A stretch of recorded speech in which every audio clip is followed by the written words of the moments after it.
이 새벽에 하나님께서 오늘 우리에게 주신 말씀은 고린도후서 1장 3절에서 11절 말씀이 되겠습니다. 고린도후서 1장 3절에서 11절 말씀입니다.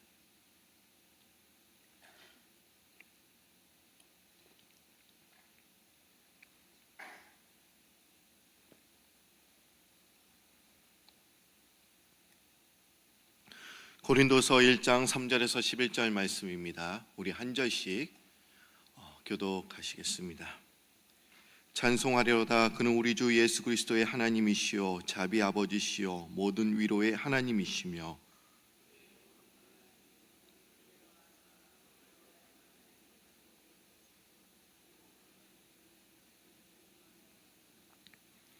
그리스도의 고난이 우리에게 넘친 것 같이 우리가 바른 위로도 그리스도로 말미암아 넘치는도다.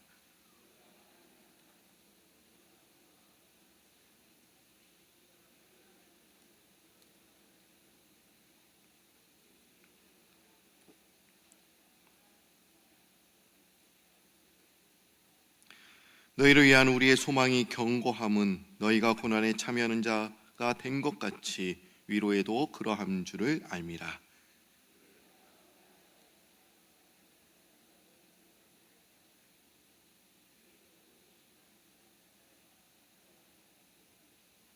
우리는 우리 자신이 사형 선고를 받은 줄 알았으니 이는 우리로 자기를 의지하지 말고 오직 죽은 자를 다시 살리시는 하나님만 의지하게 하심이라.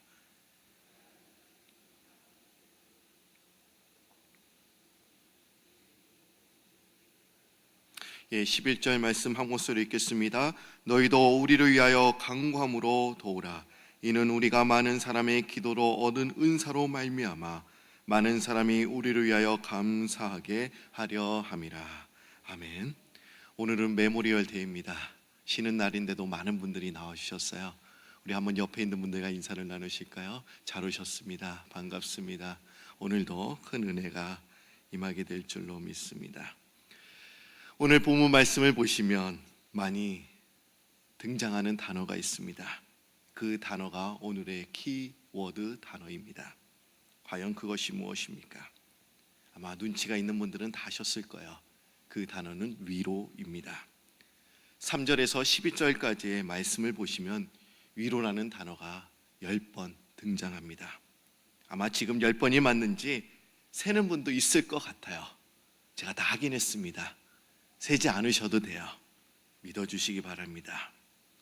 지금 바울은 고린도 교인들을 향하여 지금 위로하고 있습니다. 바울이 고린도 교인들을 생각할 때마다 어떻게 고린도 교인들을 위로할 수 있을까 하면서 항상 고민했습니다. 그러나 바울 사도가 고린도 교인들을 위로할 사항이 아니라 도리어 그가 위로를 받아야 할 사항입니다. 바울은 1차, 2차, 3차 전도 여행을 떠났습니다. 그리고 그는 3차 전도 여행을 떠나면서 이제 3년 동안 에베소에서 머물게 되었습니다. 그는 에베소에서 머물면서 두란노 서원과 또한 해당에서 밤낮으로 쉬지 않고 눈물과 사랑으로 이제 고린도 교인들을 향하여 말씀으로 가르쳤습니다. 그리고 그는 3년 동안 또한 에베소에서 있으면서 디도를 만나게 되었고 이 디도를 고린도 교회로 보내게 되었습니다. 그 이유는 고린도 교회의 상황이 어떠한지 알기 위해서 이 디도를 보낸 것입니다. 바울의 생각으론 디도가 빨리 돌아올 줄 알았습니다. 그러나 아무리 기다려도 3년 동안 기다려도 그가 오지 않았습니다. 디도도 걱정이 되었지만 고린도 교인들도 걱정이 되었습니다. 바울은 고린도 교인들에게 그 문제가 생겨서 디도가 그 문제를 해결하느라고 오지 않느냐 이런 생각이 들기도 했습니다. 또한 바울은 고린도 교인과 디도 때문에 한숨도 못 자고 또한 있었을 때 에베소에서 큰 어려움을 겪기도 했습니다. 특히 은장색의 선동으로 발생한 그 폭동 때문에 바울은 생명의 위협까지 느끼기도 했습니다. 거기에 더 있다가는 이제 내가 생명을 더 잃을 수도 있겠다 하는 생각이 들기도 했습니다. 그래서 오늘 본문 말씀 8절과 9절 말씀을 보시면 지금 바울이 어떤 상황을 사항에 있는지 우리는 그 사항을 우리는 알 수가 있습니다. 8절과 9절 말씀 제가 읽어드리도록 하겠습니다. 형제들아, 우리가 아시아에서 당한 환난을 너희가 모르기를 원하지 아니하노니 힘에 겹도로 심한 고난을 당하여 살 소망까지 끊어지고 우리는 우리 자신이 사형 선고를 받은 줄 알았으니 이는 우리로 자기를 의지하지 말고 오직 죽은 자를 다시 살리시는 하나님만 의지하게 하심이라. 지금 8절에 아시아에서 당한 환난, 그 당한 환난을 에베소에서 당한 환난이라는 것입니다. 바울은 이렇게 말하고 있지 않습니까? 심한 고난을 당해 살 소망까지 끊어졌다. 또한 자신이 사형 선고를 받은 것 같다라는 자신의 그 마음을 이 8절과 9절에서 기록하고 있습니다. 당시의 상황이 얼마나 긴박한 상황인지 우리는 추측할 수 있습니다. 그는 고린도 교인들을 위로해 줄 사항이 아닙니다. 도리어 그가 위로를 받아야 할 사항입니다. 그런데 왜 그는 고린도 교인들을 향하여 위로하고 있습니까?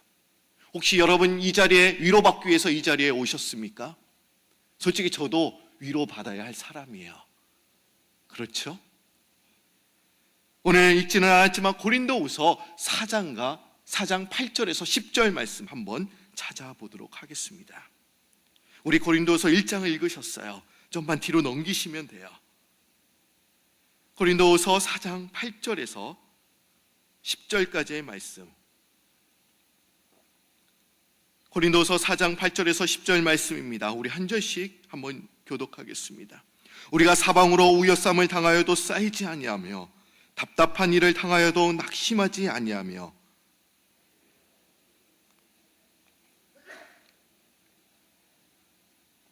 우리 10절 말씀은 한 목소리 읽겠습니다. 우리가 항상 예수의 죽음을 몸에 짊어짐은 예수의 생명이 또한 우리 몸에 나타나게 하려 함이라. 바울은 지금 사방으로 우겨쌈을 당하여도 박해를 받아도 절대로 낙심하지 않겠다, 이렇게 고백하고 있습니다. 이것은 예수의 죽음을 몸에 짊어진 사람은 어떠한 환경과 공경 속에서도 절대로 낙심하지 않고 도리어 위로를 받을 수 있다는 그런 말씀이기도 합니다. 예수의 죽음, 예수의 십자가 은혜를 경험한 사람은 절대로 낙심하지 않는 것입니다. 왜 그렇습니까? 예수께서 우리의 죄를 대신해서 죽으신 그 십자가는 내가 장차 받을 그 환난과 그 핍박을 면하게 해 주셨기 때문에 우리는 절대로 낙심할 수가 없는 것입니다. 우리는 십자가의 은혜로 천국의 소망을 얻게 되었습니다. 천국의 티켓을 우리가 가질 수 있게 된 것이죠. 우리가 만약 십자가의 은혜를 받지 못했다고 한다면 장차 앞으로의 핍박과 환난을 우리는 절대로 피하지 못할 것입니다. 장차 앞으로의 핍박과 환난은 지금 받는 핍박과 환난과는 비교가 되지 않을 만큼 현저히 다릅니다. 장차 앞으로의 핍박과 환난을 피하는 것만으로도 우리는 그 십자가를 바라봄으로 우리는 위로받을 수 있다는 것입니다. 그러기에 우리는 예수님의 십자가의 은혜를 매일매일 경험해야 합니다. 바울 사도가 이렇게 경험하지 않았습니까? 내가 매일 십자가 앞에 죽노라. 나를 위해서 대신 죽으신 예수 그리스도의 대속의 십자가의 은혜를 경험할 때 우리는 참다운 위로를 경험할 수 있습니다. 오늘 읽었던 본문 말씀 고린도후서 1장 3절 후반절과 4절의 말씀을 보시면 모든 위로의 하나님이시며 우리의 모든 환난 중에서 우리를 위로하사 우리로 하여금 하나님께 받은 위로로서 모든 환난 중에 있는 자들을 능히 위로하게 하시는 이시도라, 이렇게 이야기하고 있습니다. 그러기에 진정한 위로는 하나님밖에 없다라는 것을 우리는 알 수 있습니다. 사람의 격려와 위로의 말은 잠시의 우리의 마음을 따뜻하게 해줄 수는 있습니다. 그러나 그것이 지속될 수는 없습니다. 미국의 16대 대통령 아브라함 링컨 여러분들이 잘 아십니다. 그는 노예 제도를 폐지하고 그것 때문에 수많은 비난과 중산모략에 시달리기도 했습니다. 더구나 그가 대통령이 되자 노예 제도를 이제 폐지를 반대하던 남부 사람들이 이제 전쟁을 일으켜서 이제 남북 전쟁이 일어나기도 했죠. 그리고 그는 56세에 남부의 청년에게 암살당했습니다.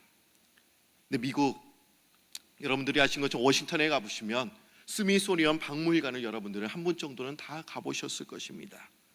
그런데 거기에 가보시면 링컨이 암살당했던 날 링컨의 호주머니에서 나왔던 두 가지 물건을 박물관에서 이제 전시해 놓고 있습니다. 근데 두 가지가 그것이 뭐냐? 그 한 가지는 링컨의 이름이 수놓아진 작은 손수건 한 장입니다. 아마 누가 선물로 짜줄 수 있었겠죠. 그리고 링컨 대통령을 칭찬하는 신문 기사가 나와 있는 낡은 신문 조각이었습니다. 신문 조각에 이런 문구가 쓰여져 있었습니다. 아브라함 링컨은 역대 정치인 중에서 최고의 정치인 중에 한 사람이다. 링컨은 노예 폐지로 수많은 비난 속에서도 이 격려의 글을 읽고 매일매일 살아갈 수 있었던 것입니다. 여러분, 사람의 격려와 위로의 말이 우리를 또한 위로해주고 우리를 또한 일으켜 세울 수 있지만 또한 우리가 하나님께 위로를 받는다고 한다면 분명 그 위로는 세상의 위로와는 분명 다를 것입니다. 분명 여러분들 중에 너무나 힘들고 고통 가운데 이전에 나오신 분들이 분명 있을 것입니다. 분명 하나님의 음성, 하나님의 위로를 듣기 위해서 이 자리에 나오신 분들이 분명 있을 것입니다. 또 분명 이 시간에 하나님께서 우리를 위로해 주실 것입니다. 위로의 하나님이 되어주셔서 우리의 마음을 만져주시고 따뜻한 말로 따스한 그 성령님께서 우리를 만져주실 줄 믿습니다.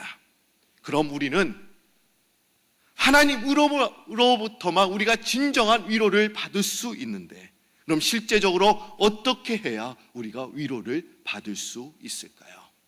우리가 기도함으로 위로를 받을 수 있습니다. 말씀으로 위로를 받을 수 있습니다. 또한 다른 방법이 있어요.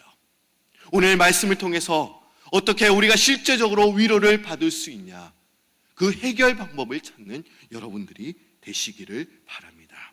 그것은 나의 사명을 알고 그 사명을 달성함으로 우리는 위로를 받을 수가 있습니다. 여러분, 나의 사명을 아는 거예요. 그리고 그 사명을 달성할 때만 우리가 위로를 받을 수 있다는 것입니다.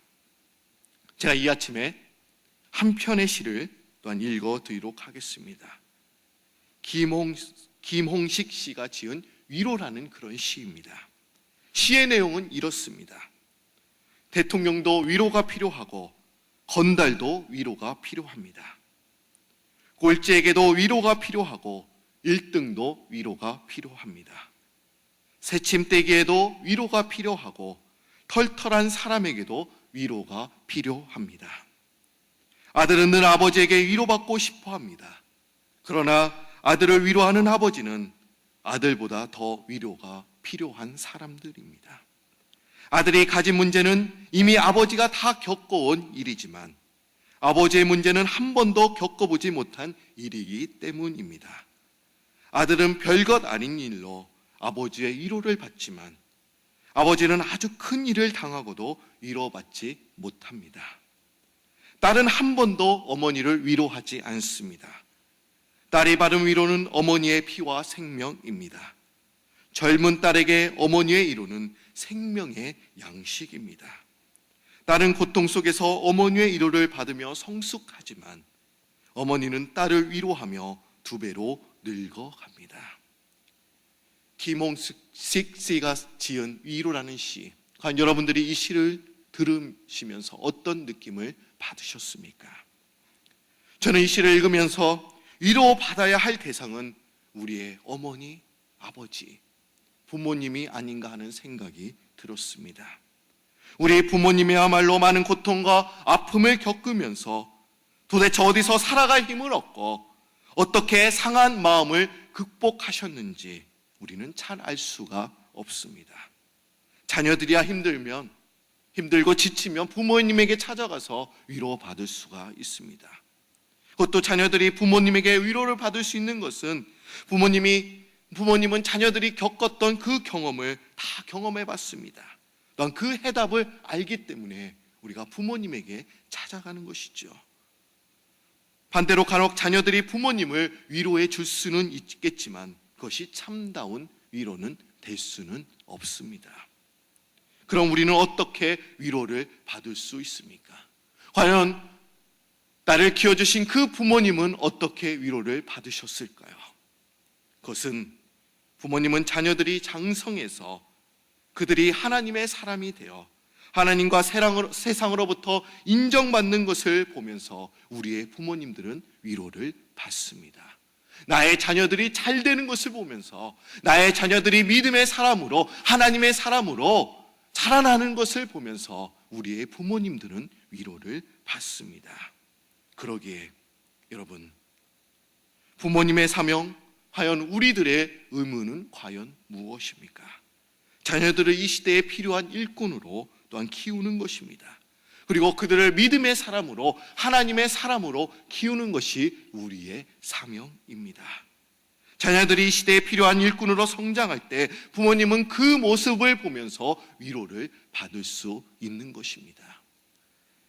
고린도전서 4장 15절을 보시면 바울 사도는 고린도 교인들을 향하여 이렇게 이야기하고 있습니다.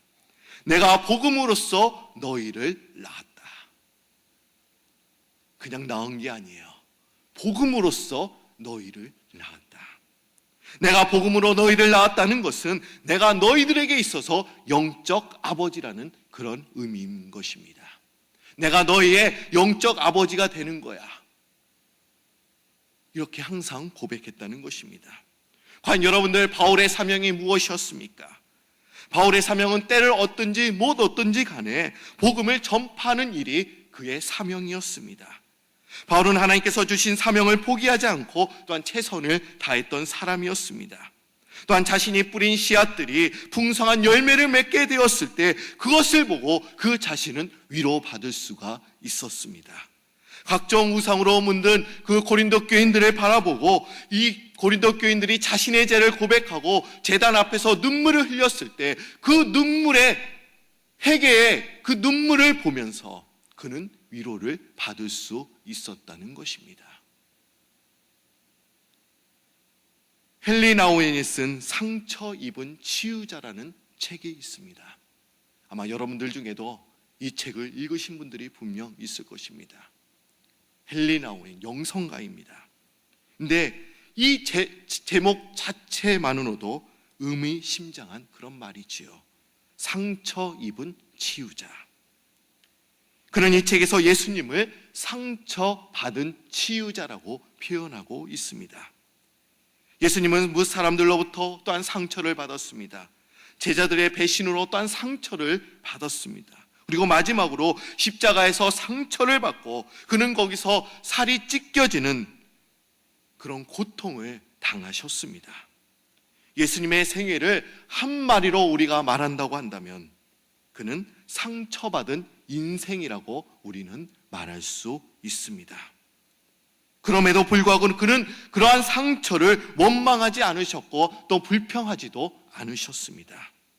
인류의 모든 상처를 홀로 체험하신 이 예수님은 결국 인류의 상처를 치유하시는 위대한 치유자가 되셨다는 그런 말씀입니다. 우리가 예수님을 믿은 사람들도 이 세상을 살아갈 때 상처를 받을 수가 있습니다. 그러나 그 상처 때문에 다른 사람을 원망하거나 또 공격해서는 안 된다라고 그 책에서 이야기를 하고 있습니다. 그리고 결론적으로 이 상처 입은 치유자라는 이 책에서 말하는 것은 내가 받은 상처는 다른 사람을 치유하는 사명으로 바뀌어야 된다라고 그 결론으로 내리고 있습니다. 내가 받은 상처는 이 상처가 왜 받은 것이냐? 다른 사람을 또 치유하는 사명으로 바뀌어야 된다는 것입니다. 과연 여러분들은 어떤 상처를 받으셨습니까? 어렸을 때부터 아마 친구들로부터 아니면 부모님들로부터 아마 받은 상처들이 분명 있을 것입니다. 교회 와서 내가 상처를 치유받기 위해서 왔는데 도리어 그 상처를 또 받는 분들도 분명 있을 것입니다. 여러분, 가난 때문에 아픔을 겪은 분들이 혹시 계십니까? 이제는 그것이 사명이 되어서 배고픈 이웃을 치유하고 도와주는 사명임을 우리가 느껴야 합니다. 또한 질병과 병마 가운데서 또 깨끗함을 얻은 분들이 계십니까? 그것은 바로 내 주변에서 그런 질병으로 고통받는 사람들에게, 신음하는 사람들에게 또 위로하고 좋은 치유자가 되라는 그런 사명이 또한 우리에게 있는 것입니다. 내가 어떤 암이 나았다고 한다면 혼자서 기뻐할 것이 아니라 그런 병든 사람을 찾아가서 나도 나았으니까 당신도 나을 수 있습니다라는 기쁜 소식을 전해주는 그런 치유자가 되어야 한다는 것입니다. 여러분, 우리는 상처가 있어요. 다 상처 입은 사람들입니다. 다 그 속들을 깊숙이 들여다보면 다 상처가 있습니다. 그러나 그 상처를, 그것을 사명으로 바꾸어야 한다는 것입니다. 우리는 이렇게 생각할 것입니다. 내가 받은 상처가 많이 받은 사람인데 어떻게 위로자가 될 수 있냐라고 우리는 반문할지도 모릅니다.